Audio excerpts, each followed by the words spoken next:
पत्र गीता भगवान का नंबर 41।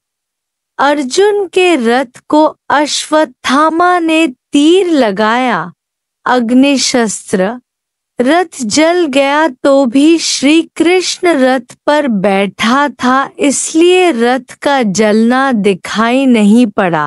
अर्जुन ने समझा कि ये मेरा बल है जिसके कारण रथ जला ही नहीं है। जब रथ खड़ा हुआ, रुका, तो कृष्ण ने अर्जुन को कहा कि पहले तुम उतरो।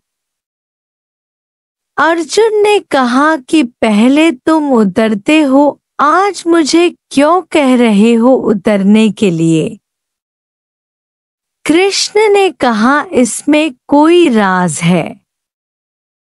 अर्जुन उतरा, फिर कृष्ण उतरा तो रथ जल गया।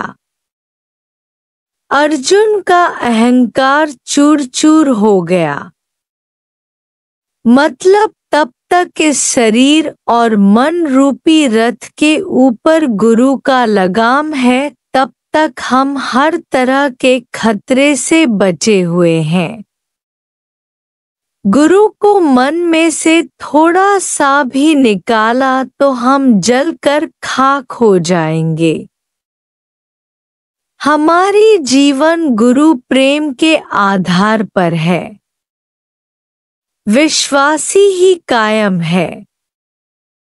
विश्वास गया तो जीवन बर्बाद है। चाहे सब सुखवार दूं तो भी प्रेम की एक रत्ती का मुकाबला नहीं है। लाइट अपने हाथ में है तो भी हाथ पैर बैठे मार रहे हैं। आत्मा रूपी ज्योत तुम्हारे साथ है तो भी मन रूपी अंधेरे में गोते खा रहे हो। बिना पानी के गोते खा रहे हैं। बिना आग जले संसार। साधु वासवानी और कई अन्य संतों की इच्छा है कि मैं फिर आऊं, आकर भारत की सेवा करूं, सो वे करता है, समझते हैं कि हम करने वाले हैं सेवा। हमारे सिवाय दूसरा कोई भी ऐसी सेवा नहीं कर सकेगा। पर ब्रह्मज्ञानी मुक्त है। वह कोई भी शुभ इच्छा भी नहीं रखता है। वह आने जाने से ऊपर है क्योंकि देह नहीं है। वह सभी रूपों में अपने को ही देख रहा है। वह एक शरीर से आना नहीं चाहेगा। भगवान किसी भी शरीर से आकर काम ले, पर मैं करता नहीं हूँ।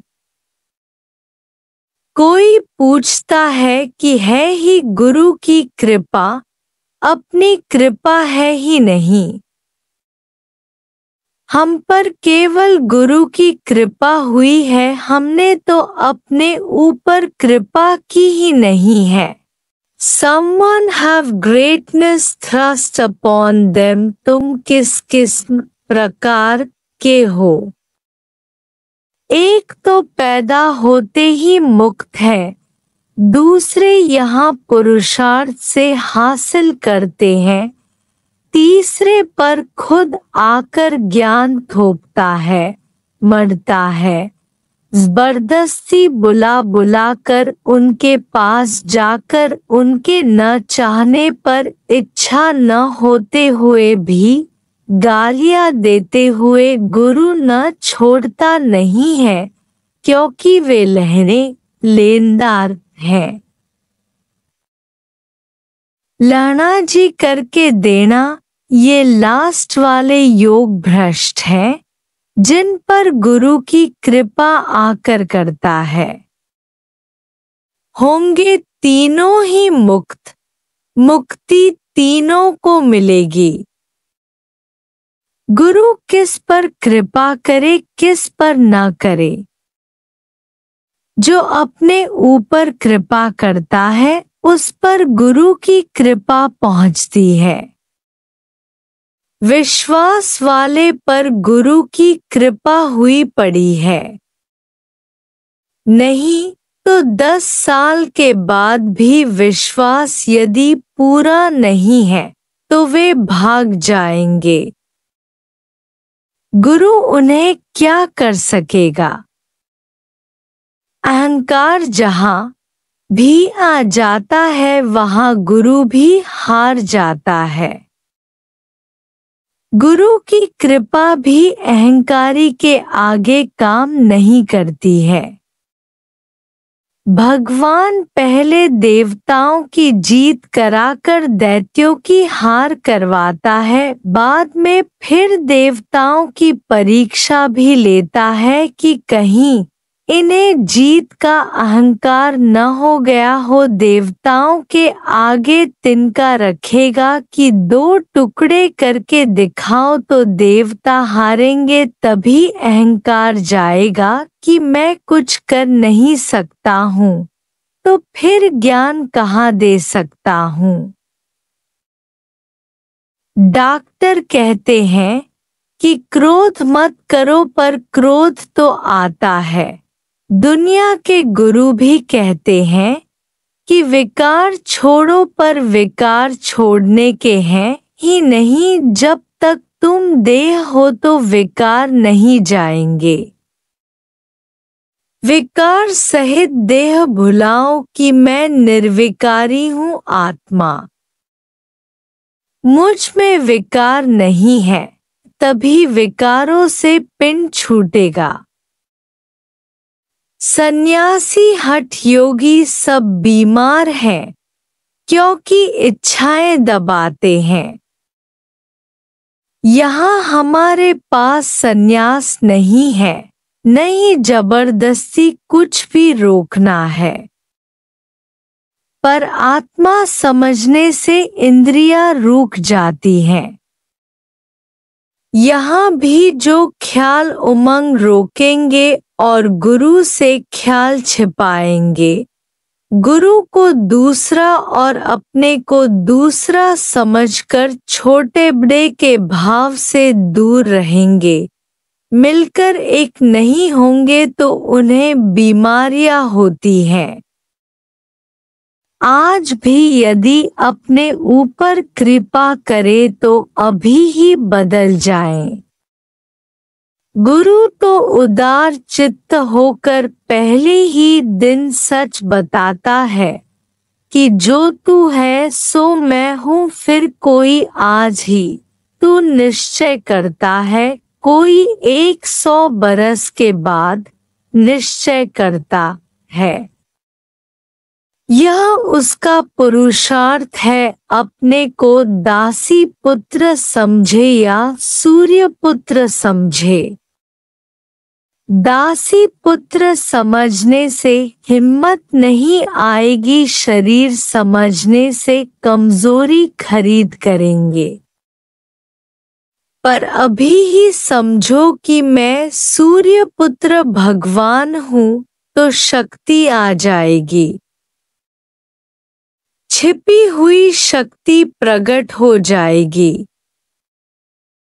गुरु से ऐसे बोलो जैसे कि बेटे से बोलते हो, पर अंदर में भगवान से भी अधिक विश्वास हो। गुरु जो बड़ाई हमें देता है वह गुरु पर नहीं आजमाओ कि वह आत्मा में टिका हुआ है। कम अधिक प्यार है। किसी से थोड़ा प्यार करता है, एक को कहता है बैठो, दूसरे को कहता है उठो। यह भेद दृष्टि है गुरु में। सभी मूर्खों से वोट लेकर गुरु को आसानी से दोषी साबित कर सकते हो, पर इससे फायदा तुम्हें नहीं होगा। तुम समय समय पर अपनी आजमाइश, परीक्षा, दो पर गुरु की लोगे तो बेड़ा ही गर्क हो जाएगा, डूब जाएगा। निर्दोष पर दोष लगाने से तुम दोषी हो जाओगे। गुरु दूसरा देखता ही नहीं है गुरु भक्त देखता ही नहीं है वह तो अपना आप देखता है। पर तुम हो ही द्वैत में कि मैं भक्त तू भगवान अद्वैत। अद्वैत वाले को वही पहचानेगा जो खुद अद्वैत में टिका होगा। एक खुद आकर गुरु को पकड़ते हैं, चिपकते हैं। दूसरे के पीछे गुरु पड़ता है, पर देखने में ऐसा आएगा कि जैसे गुरु में पार्शियलिटी है। कोई नहीं भी चाहता है तो भी पीछे पड़ता है गुरु। हम चाहते हैं तो भी पीछे पड़ने वाले को त्याग करता है। त्याग क्या करना पड़ेगा? अपना कुछ भी नहीं है, इसलिए त्याग कौन सा करेगा? अपनी एक सुई भी नहीं है, फिर छोड़े क्या पकड़े क्या? ज्ञान कैच कर सकते हैं पर सिखा नहीं सकते हैं। गाय में दूध है पर बछड़ा बने तो दूध दुहे, पर गाय को ताकत नहीं है। नहीं फायदा कोई जीने से जो रोते हुओं को हंसाना न आए। तुम इतना दिल खुश रखो कि दूसरों को भी खुश कर सको। जिससे मिलो वह तुम्हारा हंसमुख चेहरा देखकर ही शीतल हो जाए।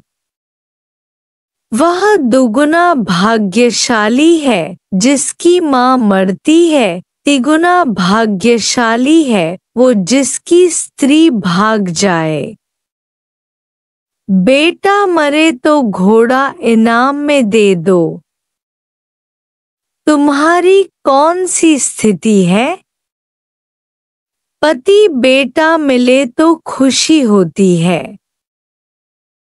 कहते हो बहुत अच्छा, पर मरते समय नहीं कहते हो कि बहुत अच्छा, तो तुम सब बेईमान हो।